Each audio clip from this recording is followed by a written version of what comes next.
the Sky News Centre. This is Sky World News Tonight with James Rubin. Thousands of troops from Britain, America, and almost 20 other countries are deployed in Afghanistan to support the government of Hamid Karzai. The deployment is crucial to the West's strategy towards the Muslim world, and it's becoming increasingly dangerous too, with 2 American soldiers killed today. In a conflict like the one in Afghanistan, all agree the key factor is to maintain the support of the people. But there's disturbing new evidence today that that support is dropping dramatically. World News Tonight correspondent Lisa Holland has this report. In Afghanistan, foreign forces are facing their biggest challenge yet since the fall of the Taliban. One think tank says the Taliban has retaken control of southern Afghanistan and is enjoying support from as much as 80% of the rural population. And they say if a civil war is to be avoided, a dramatic change of strategy is needed. In Helmand province, British troops have taken over from US forces. But with an increasing number of attacks against the new Afghan police and army, the battle for hearts and minds appears to have been lost. The Taliban, seen as oppressors 4 years ago, are cashing in on disillusionment with the foreign military presence. And increasingly the techniques used by insurgents in Iraq are being seen in Afghanistan, the so-called Iraqiization of the country. Last weekend there was a suicide car bomb attack against the governor of Kandahar. He survived, but 3 civilians were killed. Roadside bombs are becoming more and more prevalent. In 2004, in Afghanistan, there were just 5 roadside bomb attacks. In 2005, the number had risen to 17. So far this year, there have been 22, and it's only June. And this is a huge part of the problem. With Afghanistan such a big player in the global opium trade, much has been done by foreign forces to try to eradicate the poppy fields. That's positive for the international community, but what future for those who for so long have relied on it to feed their families? This video was shot by researchers from the think tank the Senlis Council. It features interviews with farmers who've just had their poppy fields cleared by Afghan forces. So because for me I cannot live anymore. I have 15 members of the family behind to feed them. So it means you are killing me. So it's better to kill me under this tractor and this ground also. So we don't know what should we do. Research has shown a direct connection between disgruntled rural communities who feel not enough has been done to rebuild Afghanistan and their switch in loyalty to the Taliban. They show us a lot of promises and they give us nothing. Increasingly, forces who came as liberators are being seen as occupiers, crusaders, and the killing of civilians in military operations like this bombing in Kandahar is undermining support for the new government of Hamid Karzai. The recent riots in Kabul also showed the increasing level of hostility towards the international community. People in southern Afghanistan are still living in extreme poverty and perceive no benefit from their new democracy, according to the think tank. But more worryingly, the south, as an original Taliban stronghold, is seen as a template for the way the rest of the country could go. Lisa Holland, Sky News. Well, we're joined now by Emmanuel Reinert from the international drugs policy think tank, the Senlis Council. And in our Westminster studio, we have former British Army officer Mike Dewar, who after a long career as an infantry officer became a specialist advisor on political communication. Thank you both for joining us. Let me start with you, Mr. Reinert. Your proposal is essentially a variant on legalization, and it flies in the face of Western and UN drug policy all over the world. Why do you think that this could work? Well, first of all, because what is being done at the moment is not working, but not only it's not working, but it's extremely counterproductive. And it's one of the main reasons why we have seen the deterioration of the situation in the few months and few weeks. I'm speaking of the eradication of poppy crops, so the direct attack of the only livelihoods of farmers, especially in the arid region of Helmand and Kandahar. But this is a problem that exists all through South America, where cocaine is eradicated by governments with the support of the United States, and it just seems pretty unrealistic, isn't it?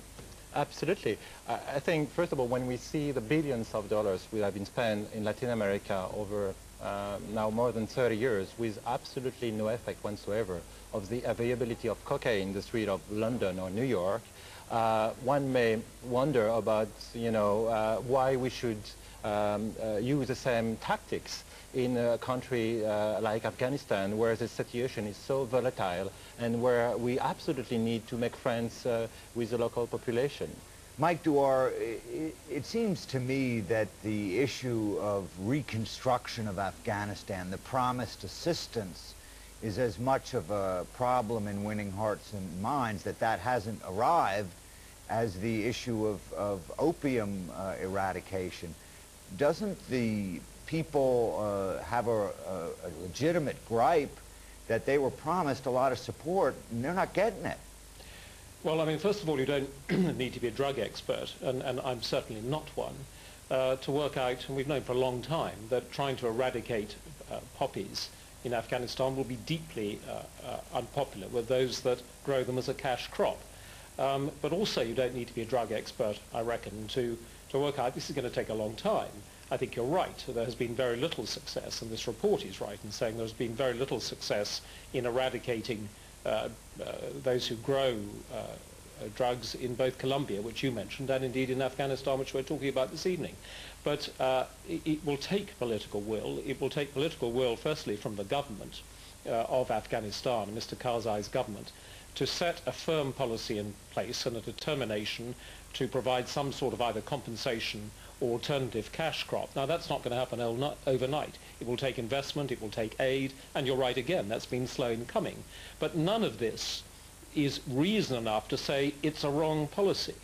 I believe it is the right policy, and you're right, it hasn't been executed sufficiently coherently yet. That's no reason to change the basic policy. And I'm not a drug expert, but I reckon I can work that one out.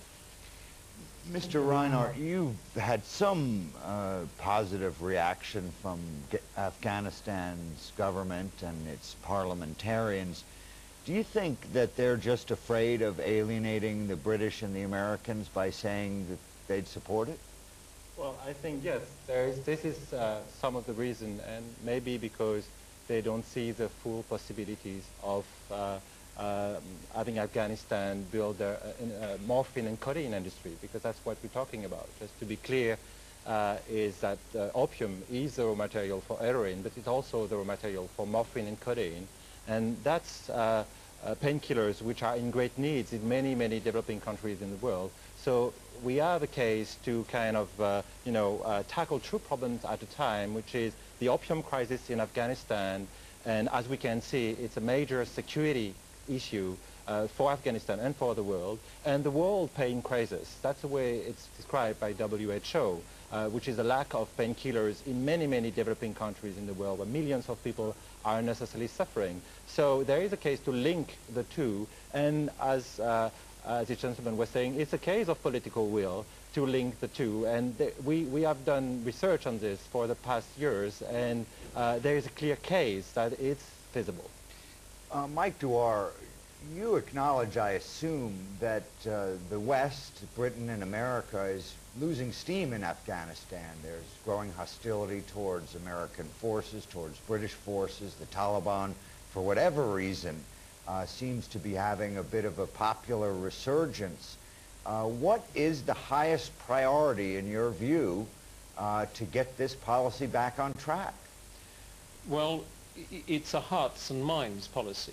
That's something which certainly the British Army has been practicing for half a century, and I was involved in my very young days in the Borneo War back in the 60s. It's not a new idea, and it's something which we're pretty good at, and it's something which I think, if I may say so, the Americans are finally coming around to realizing the importance of, and they're talking about the inculcation of what they're calling warrior values, which I think is code for hearts and minds.